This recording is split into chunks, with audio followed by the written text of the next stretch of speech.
Welcome back, WNST, Towson, Baltimore, and Baltimore Positive. We did baseball and sports around here for a long, long time.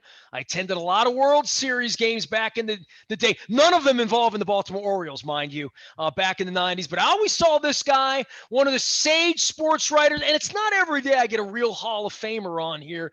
But we misconnected late last year. He wrote a book on Tom Seaver, Tom Terrific. Bill Madden has been covering baseball since my cousin was toiling shortstop for the Red Sox back in the early 70s. We welcome him in. Longtime New York Daily News writer, author, and at one point, close enough to George Steinbrenner that he wrote a book about him. We welcome Bill Madden back onto the program. Bill, how are you? How's the summer of baseball and post-play going for you guys up there in Jersey? Well, it's good. Actually, I am now in Florida. I still cover the New York scene, but I cover it from Florida. Permanent spring training, is that true? Exactly. It's the best way to do this business. Well, you've been going down there long enough in, February and March and April, right? That at some point you make a residence down there. You wrote this book on Seaver, and look, I'm at wit's end with the Orioles with Angelos for 30 years, and I have the stadium behind me, and you know my last name, the whole deal, right?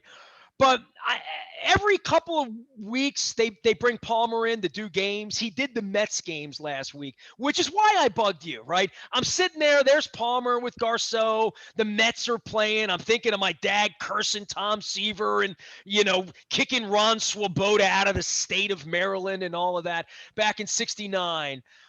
But you wrote this book on Seaver, and I had to think about Seaver for myself, like, I don't remember him as a Red Sox in '86. That's a little weird, right? Like I was Googling all of that and the stories, but one time I sat at Camden Yards back in the 90s, and I think Seaver was calling games maybe for the White Sox at one point, if that sounds right. And he sat at a table with me and Palmer, like getting a crab cake in the commissary at Camden Yards up on the second floor, back when I used to have a press pass. And I thought to myself, I remember that, and I remember an interaction with Tom Seaver. It's the only interaction I ever had with him. He was very kind to me. He was talking baseball with Jim Palmer, and I'm just sitting there just trying to be quiet and listen in. And I think about this experience of writing a book about Tom Seaver or a book about Jim Palmer, because they're such similarities in so many ways, right? And we're still blessed to have Palmer here calling these awful baseball games right now. But Seaver's life, for you to put it into a book, Seaver's been a part of your life for 50 years, right? Yes, he has. He really has. Although in 1969, I must confess, I was in the National Guard in Columbia, South Carolina, at Fort Jackson during that World Series. And I was in a platoon with 11 guys from Baltimore. Very, very disappointed guys from Baltimore, I would Yes, think. they were. It was a tough time. I was a little uneasy about that whole situation. Were you a Mets fan or Yankee? What give me your background, because Jersey guys were Yankees people, right? Well, my family, I grew up in a Yankee household. My father was a Yankee fan. My mother was a Yankee fan. And this was before the Mets were even formed.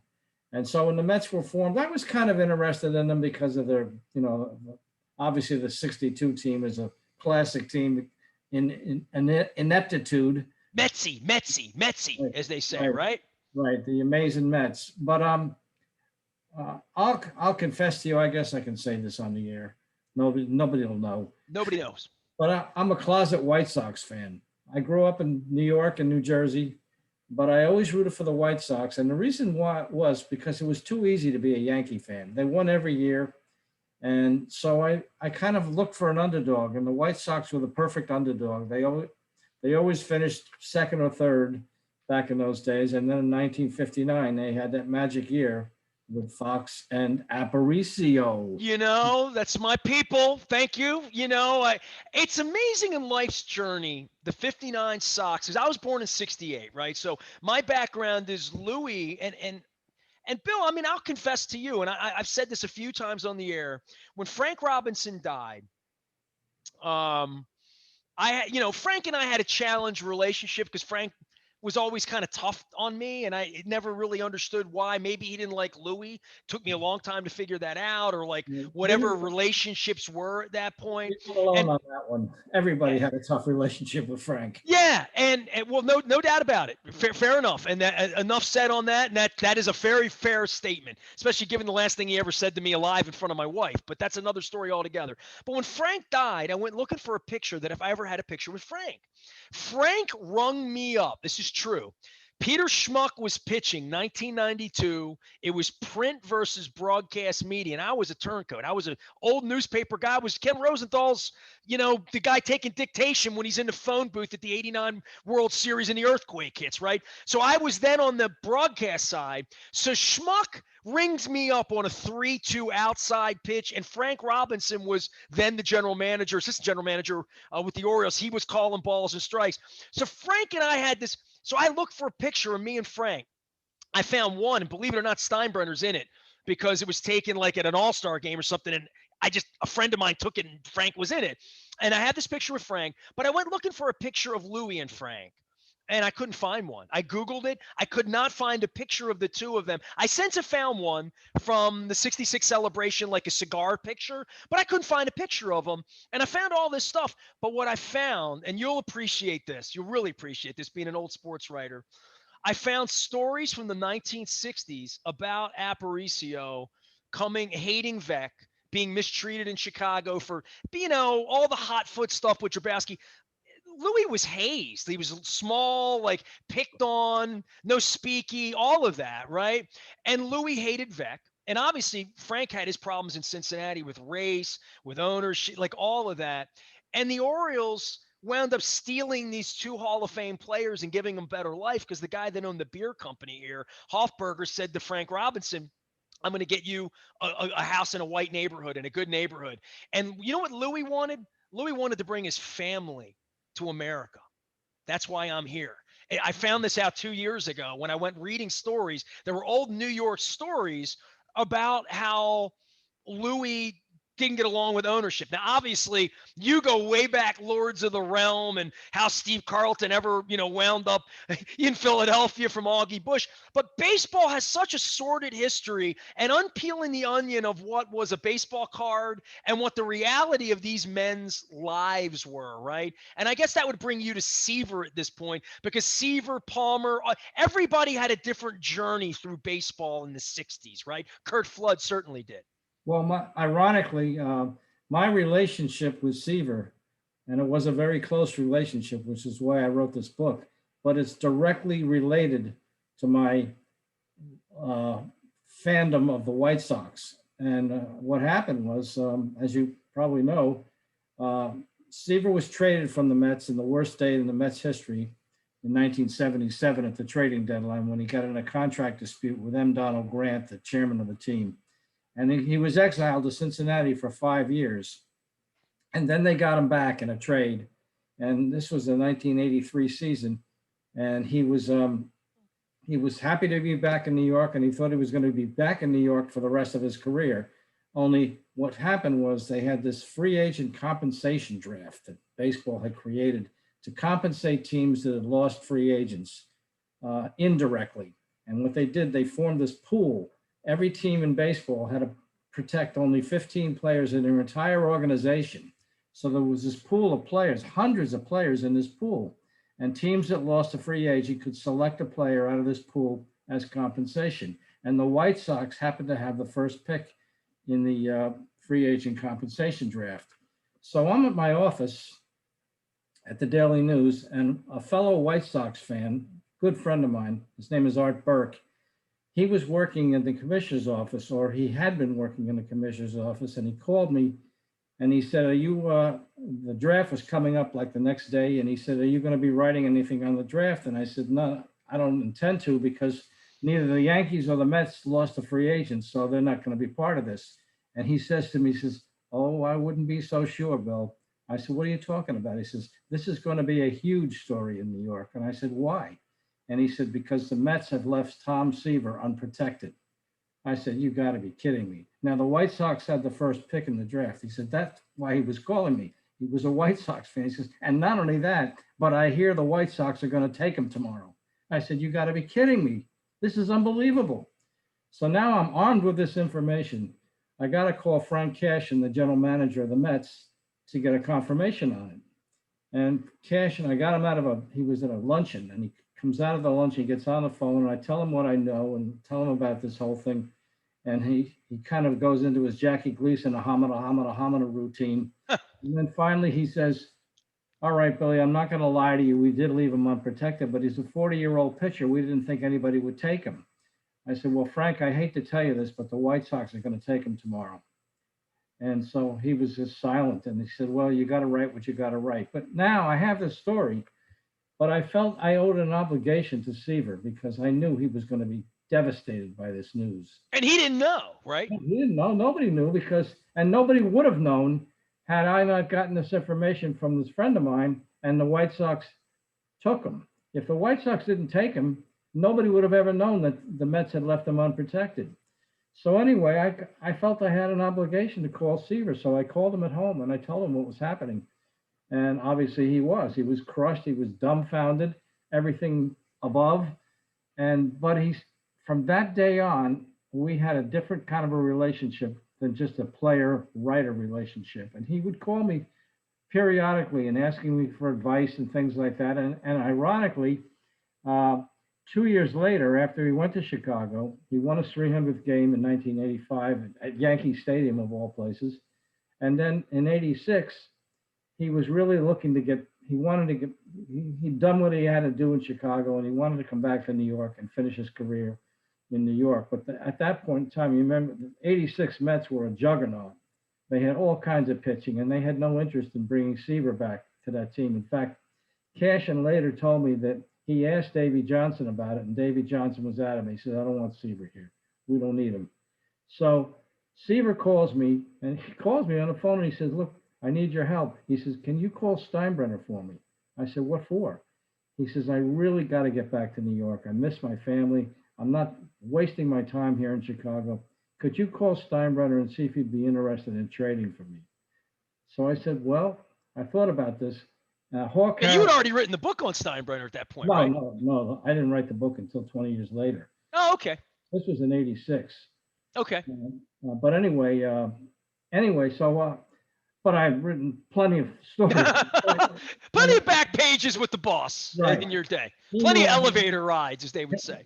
He knew I had a relationship with Steinbrenner. Not always a good one, but we did have a relationship. So anyway, I'm thinking about this, and I'm saying, wow, the Mets are taking over this town. They're going to the World Series, and everybody's talking about the Mets. The Yankees are just kind of dribbling along in third place or wherever they were. This is right out of the George Handbook to upstage the Mets in 1986 by bringing Tom Seaver back to New York as a Yankee. This is right in his wheelhouse. So I called George and I told him, I said, look, I got a call from Seaver.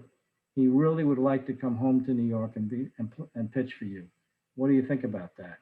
And I was really kind of stunned that he didn't just jump all over this thing. And in fact, he was kind of laid back about it, and he not real enthusiastic about it. And so as what happened was, he and Harrelson started having trade talks, and Harrelson now calls me and he says, look, I can't get George to do this deal. He's holding out for a shortstop named Carlos Martinez. He was a prospect on the Yankees, and Harrelson wanted Martinez in the deal, and George wouldn't give this kid up. I finally called George back. I said, George, what are you talking about? This is Tom Seaver here. This is Tom Seaver, and you're holding out for Carlos Martinez? Nobody even knows if this guy can play shortstop. He's 6'6".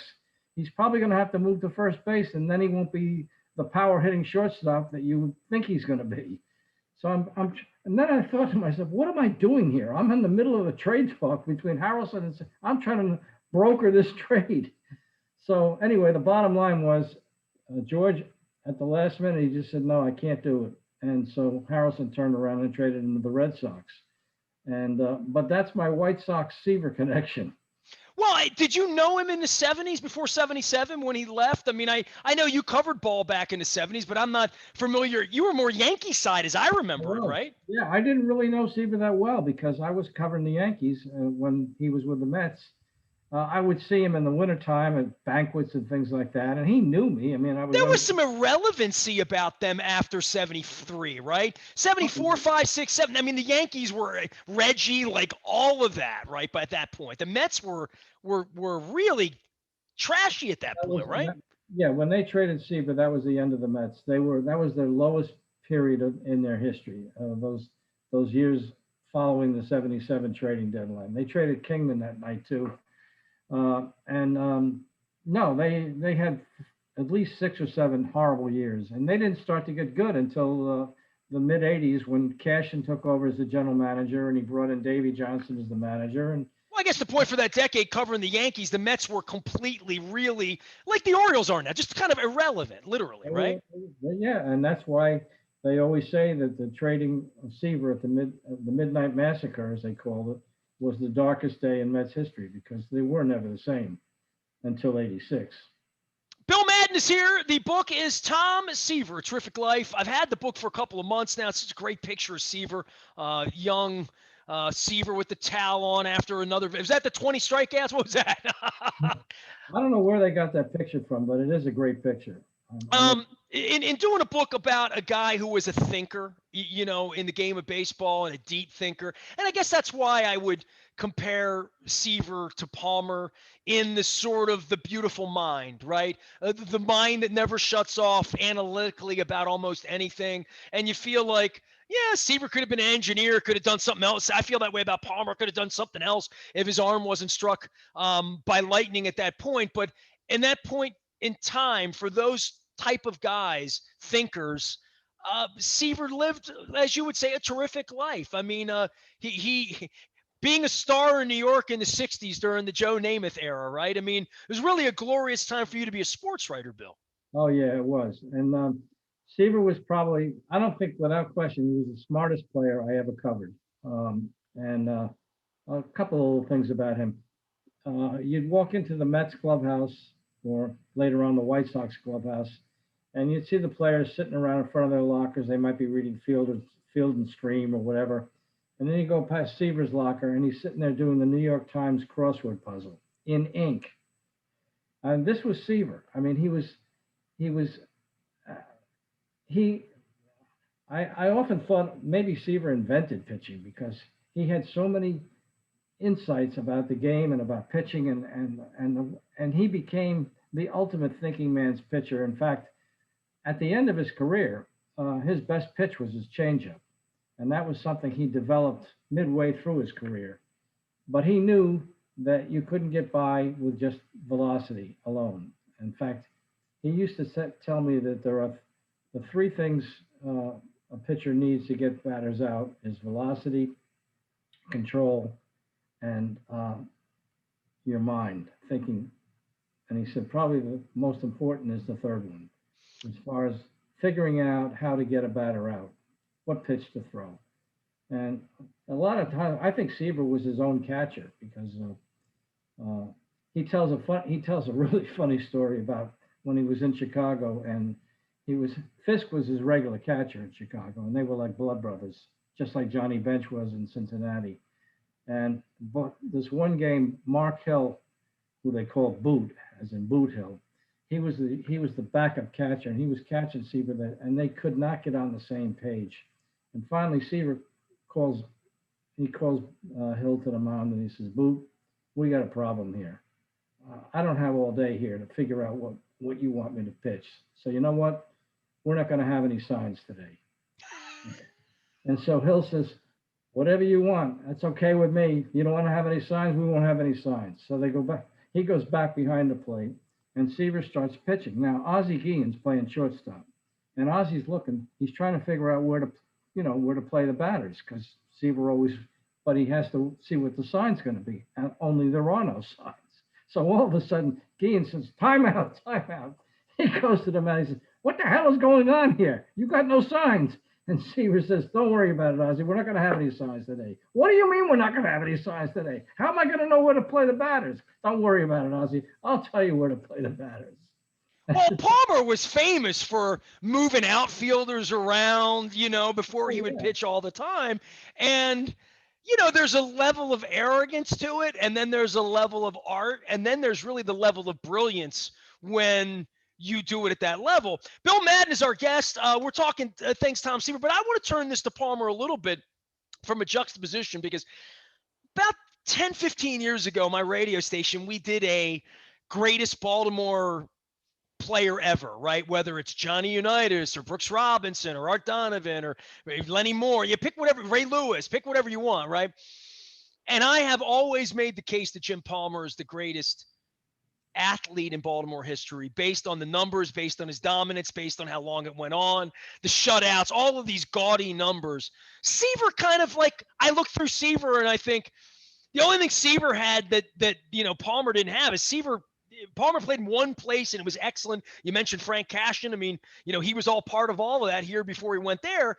But with Seaver had to bounce around. And when I think of a guy like that, when you talk about how hard that was for him, because he never really wanted to leave the Mets, right? No, I mean no. I mean both times he had to leave the Mets were not his decisions, and he should have been a Met his entire career. And most people think of him as a Met his entire career, even though he did win his 300th game for the White Sox at Yankee Stadium.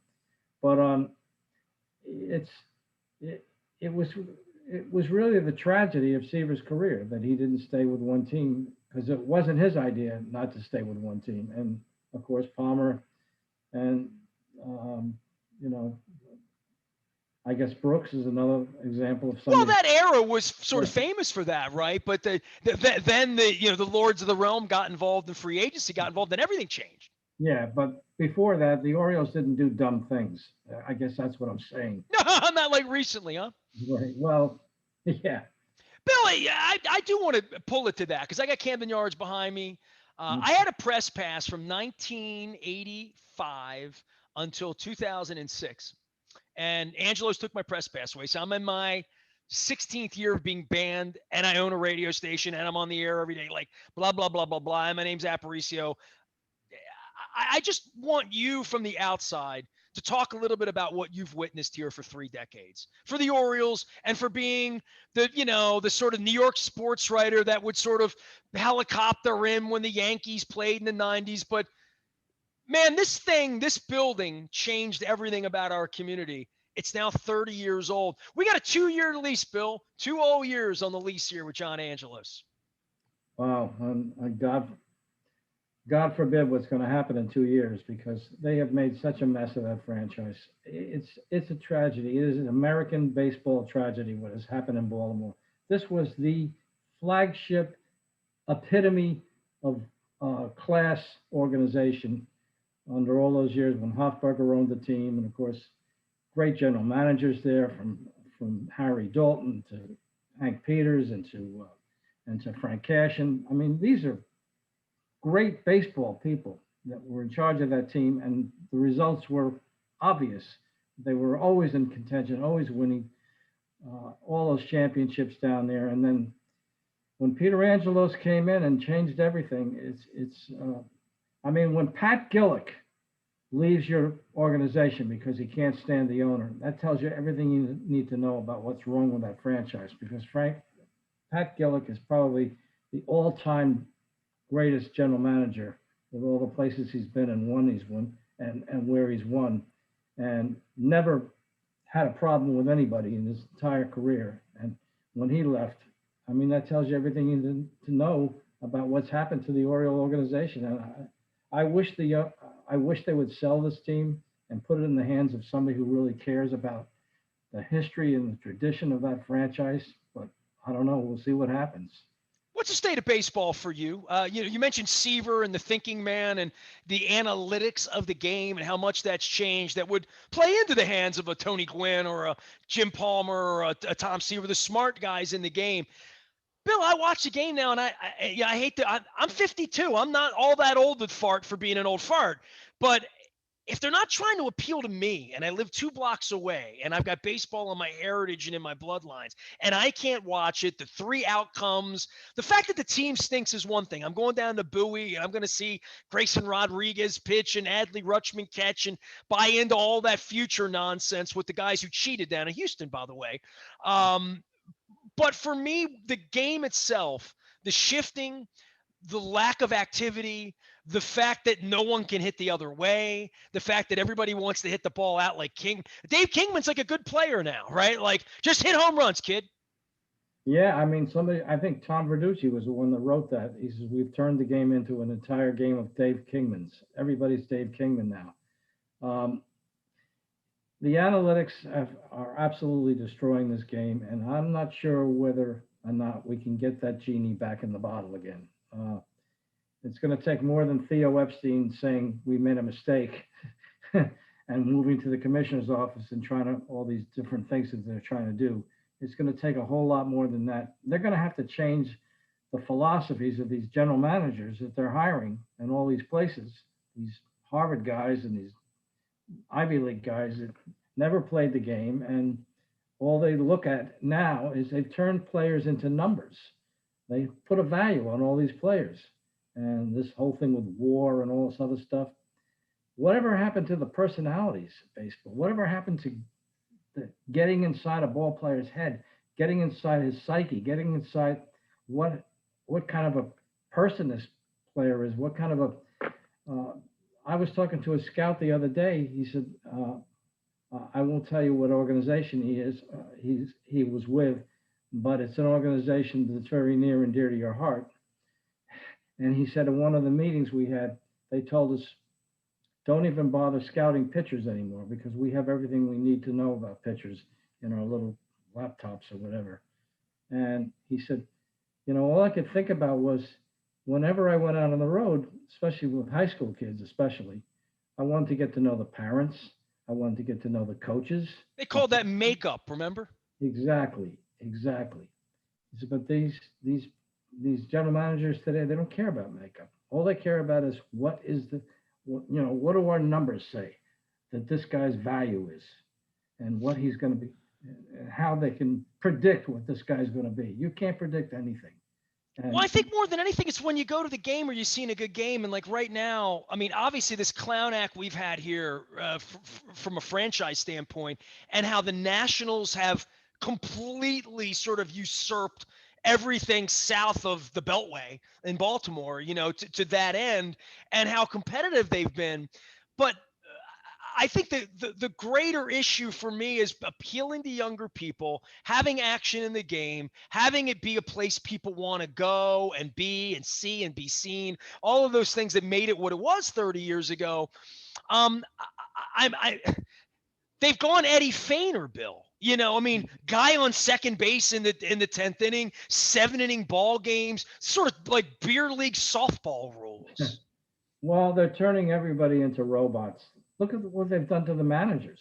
I mean, the managers today, they get hired by these general managers, and the first thing the general managers ask them is, do you have any problem with us sending down the lineup card from upstairs after our analytics people go through and figuring out who should bat where today because of what our numbers say. And most of these managers, they want the job. So they just say, yeah, well, I have no problem with that. And now, I mean, can you imagine Earl Weaver today? He couldn't get a job in baseball today. And not only that, but they're not allowed to come out on the field and argue anymore because of the instant replay. All the characters of baseball are gone. They're turning everybody into just a robot. Bill Madden is here. He writes great things about baseball and has for much of his life. Tom Seaver is the subject matter. A Terrific Life, Tom Seaver, and of course, Bill writes books. Anything you want to say about Steinbrenner? I don't get a chance. Anytime anybody was connected to Steinbrenner, Howard Cosell, any of the larger-than-life figures of my youth, I always want to ask some questions. So anything you got on the boss? Well, the boss was a big part of my life. I mean, I covered it from start to finish this whole time with the Yankees. Can you imagine that SOB on Twitter? Oh, my God. Well, Trump was George's best friend or one of his very close friends. So, and they're exactly the same. They're exactly the same. They were, somebody once said to me, he says, first of all, they can't shut up. They never met a person they couldn't get in an argument with. They never pay their lawyers. And he said, what was the other thing he said? He said, well, He said, just, they can't, they, they can't stand having a status quo. And look at all the people that Trump went through in his administration, all his cabinet. He Well, must have, these feel to me to be really unhappy human beings. well, You, that you was know what I mean? George with his managers. Look at how many managers George had. Look at how many general managers he had. They're the same guy. Um, and on colossal egos. But but George was interesting. I have to say, I used to tell people especially when I was on the Yankee beat, I would tell my wife, I said, just be prepared for this. I'm like a doctor on call because this beat never ends. When the games are over, I'll be home. I'll be sound asleep in bed, and the phone will ring, and they'll say Billy Martin was in a car accident tonight, which is exactly what happened on Christmas that year. That Billy drove his car home from a bar, and Were you at Cross Keys the night he and Reggie got in a fight? oh yeah, I was right in the middle of that. Oh, yeah. Oh, hold on. Stop everything. Let's take a break. We'll come back, take another segment. I got All right, I got to hear it, man, because every time I go to Cross Keys, I'm like, this is a place where Reggie and Billy Martin got into it, man. Well, So I got to hear it. It was Ed Whitson. It was Ed Whitson, the pitcher. Oh, right. Okay. It was Ed Woodson. Okay. So what happened? Oh well, what happened Well, was, Woodson was getting hazed by the fans, right? He had a real problem with fans, well, right? he had all kinds of problems. I kind of liked Whitson, but he just was not from New York. But anyway, he was struggling, and Billy was frustrated with him, and plus they had lost about 2 or 3 games in a row, including there. And it was a Saturday night, and we were all in a bar in the Cross Keys. The players hated staying in the Cross Keys because it was in the middle of nowhere out there. We were really, we were trapped there. So everybody had a drink in the same bar, which was the hotel bar. And so Billy was in a mild mood. He was actually okay for most of the night. That was the other thing. If Billy had stayed more than he did, I would have probably been an alcoholic because you had to stay with Billy in the bars. You couldn't leave the bar. September 21st, 1985. I'm just trying, I literally just Googled it here. So now I'm reading about it. Go ahead. I want to hear this. First hand. This is real journalism, Bill. So anyway, Billy's talking to some fans or something at the bar, and he was fine. And then there was some commotion at the other end of the bar. Whitson got into it with some, I guess, other fans. And Billy goes over to break this up, I guess.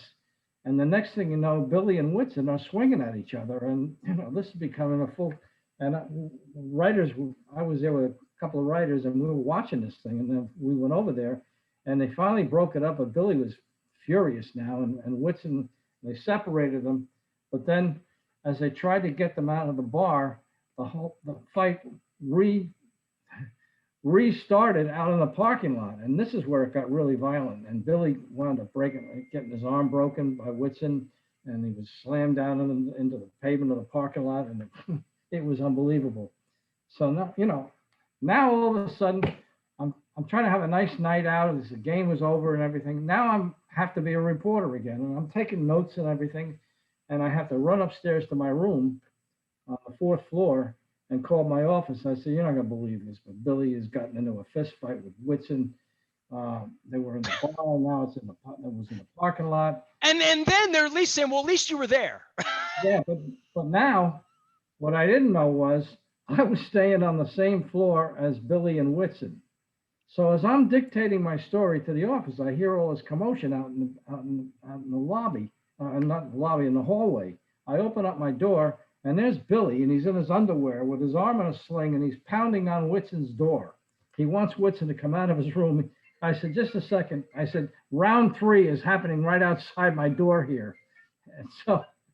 And so my office says, "What's going on?" And I said, Billy and Whitson are going at it. Well, he's trying to go at it again with Whitson, but Whitson won't come out of his room. So anyway, that was that story. I had to share the picture there from my dear late friend Jerry Wachter of Billy Martin coming out of the Baltimore police, and I see the captain that we all knew behind him too. So great, that was a long night in Baltimore. You've got Baltimore memories, huh, Bill Madden? Oh yeah, I got plenty of Baltimore memories, but that was a night that I'll never forget, obviously. Well, I hope your semi-retirement's going well and your baseball writings. You got any other books you doing Strawberry or Gooden or, anything else I need to know about or no? I think those have all been done, but I am working on another book, but it's still in the development stage. All right, you're not going to tell me. You're like a chef with special sauce, so you're not going to tell me. Well, Hey, it was real. I'm still writing once a week for the Daily News on Sunday, so I'm not totally retired. I will definitely let everyone know about that. It's great to have you on. Thanks for being kind enough to take a call. I'm sorry we misconnected last year and around Father's Day, but I do hope you sell the heck out of your book. I love the storytelling, and I love all baseball writers that come on and tell me stories that I read in the paper when I was a kid. Well, thanks, Nestor. I appreciate it. There's a lot of good stuff in this book, and it's not just a New York book. So for Father's Day purposes, it's a real. He was a personality. He had an unbelievable life, and of course, became an award-winning winemaker at the end of his life. Right, and the Lyme disease, right? I thought it was an Alzheimer dementia thing, but it was brought on by a tick bite. Yeah, it was a very sad ending for him. Incredibly tragic ending for Tom Seaver. The book is here, A Terrific Life. It has a wonderful picture of a very young, beautiful mind of Tom Seaver. Bill, take care. Thanks again for returning the call and being a part of the program this week. And, I wasn't for interleague play, but the Mets and the Orioles getting together last week brings you and me together. I figure generation later, it's a good thing. All right? All right, I'm for that. Gets me a chance to see Citi Field, too, up there once in a while, too. We are WNST.net, AM 1570. I'm out on Facebook and Twitter and LinkedIn and Snapchat, anywhere that you want to find some good sports information as well as some Baltimore Positive.com love.